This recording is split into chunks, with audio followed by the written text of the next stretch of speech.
eternos agradecimentos por tudo que fez pelo futebol, né, por todas as portas abertas que deixou para todos nós que viemos depois. Vida longa ao rei, parabéns. C'est incontestable. Pelé est le numéro 1 du football, le roi. Cela peut peut-être vous sembler étrange, mais chaque minute de cette vidéo vous aidera à comprendre nos propos. Le numéro 1. On peut tous s'accorder pour dire que Pelé était le premier. Il a été le premier footballeur à émerveiller le monde, à une époque où il n'y avait ni internet, ni YouTube, ni la télévision par satellite. Pelé était le visage que l'on retrouvait sur la une des journaux, il a joué dans des films et il est même apparu à Hollywood. Mais ce n'est pas tout, Pelé savait même chanter.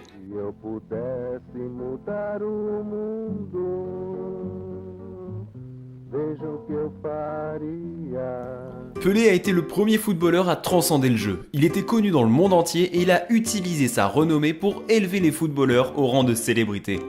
Il est le moule sur lequel tous les footballeurs modernes ont été façonnés. Et nous n'avons pas encore parlé de la magie dont il était doté sur un terrain de football.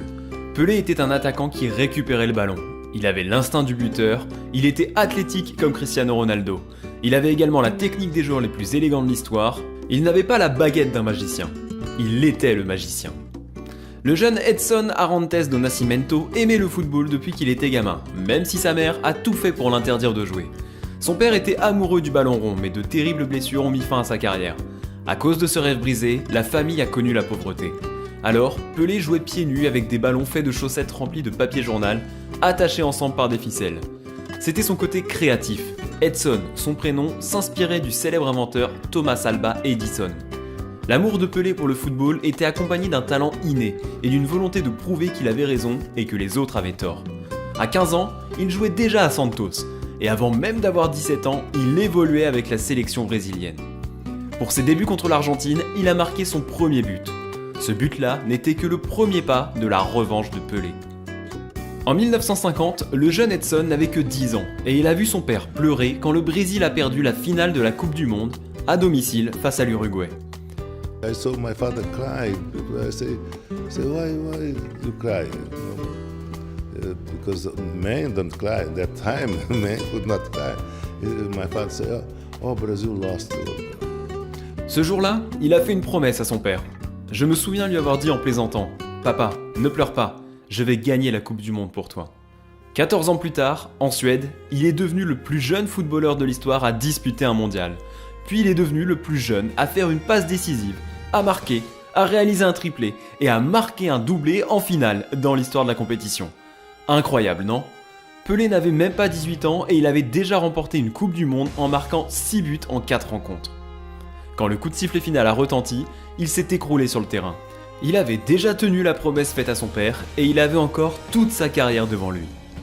Concernant sa carrière, il y a quelque chose que vous devez comprendre. Oui, Pelé en a joué la majeure partie au Brésil, à Santos, et il n'est jamais venu en Europe. Et Dieu sait que les géants d'Europe ont tout fait pour l'attirer sur le vieux continent. En fait, un plan avait été mis en œuvre pour que son départ n'ait jamais lieu, car il était décrit comme un trésor national. Après le succès de 1958, les yeux du monde entier étaient rivés sur Pelé. Le Real Madrid, la Juventus, l'Inter et Manchester United, tous ces clubs se battaient pour le recruter. Afin d'empêcher un transfert à l'étranger, le président brésilien de l'époque l'a déclaré trésor national. L'acheter serait un crime. Le fait qu'il n'ait jamais joué officiellement en Europe est souvent un argument utilisé par les experts du football moderne. Nous avons déjà entendu tous ça, le fait qu'il jouait dans une ligue mineure. Bien sûr, cette affirmation est fausse, mais en plus, elle est insultante. On pourrait débattre pendant des heures du niveau du football en Amérique du Sud. On pourrait également parler de l'importance des joueurs sud-américains pour les clubs européens. À l'époque, le football était très différent.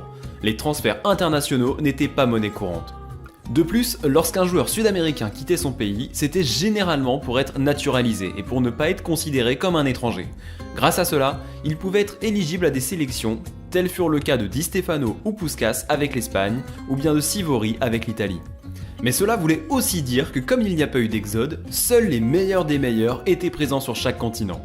Imaginez un instant, un scénario dans lequel les transferts entre continents ne peuvent avoir lieu. Neymar, Messi, Di Maria, Luis Suarez, tous en train de disputer la Copa Libertadores. Ce serait complètement incroyable. Quand la Copa Libertadores se jouait à l'époque de Pelé, c'était le cas. Ce tournoi était aussi disputé que la Coupe d'Europe, et avec Santos, Pelé régnait sur le continent. Ensemble, ils ont remporté 6 championnats du Brésil, 10 championnats de Sao Paulo et 2 Copa Libertadores.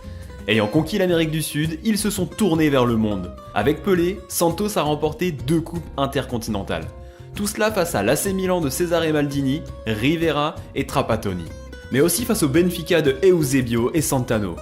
La renommée de Santos et de Pelé est devenue si grande qu'ils ont contribué leur tournée à travers le monde. Tout le monde voulait voir Pelé jouer et Santos a profité de cette expérience. En 1959, l'équipe brésilienne a joué 99 rencontres en Amérique centrale et du Sud, puis elle s'est déplacée en Bulgarie, en Belgique, aux Pays-Bas, en Italie, en Allemagne, en Suisse, en Espagne. Ils ont joué partout. Dans son autobiographie, Pelé écrit les mots suivants. « Nous étions sollicités. Les hommes en costume étaient très désireux d'encaisser l'argent. » En 1962, le cirque de Santos s'est rendu jusqu'en Angleterre, le pays du ballon rond. Là-bas, Pelé a fait son show dans des stades à guichets fermés. A l'époque, le correspondant du Guardian Eric Todd a parfaitement résumé l'admiration suscitée par Pelé.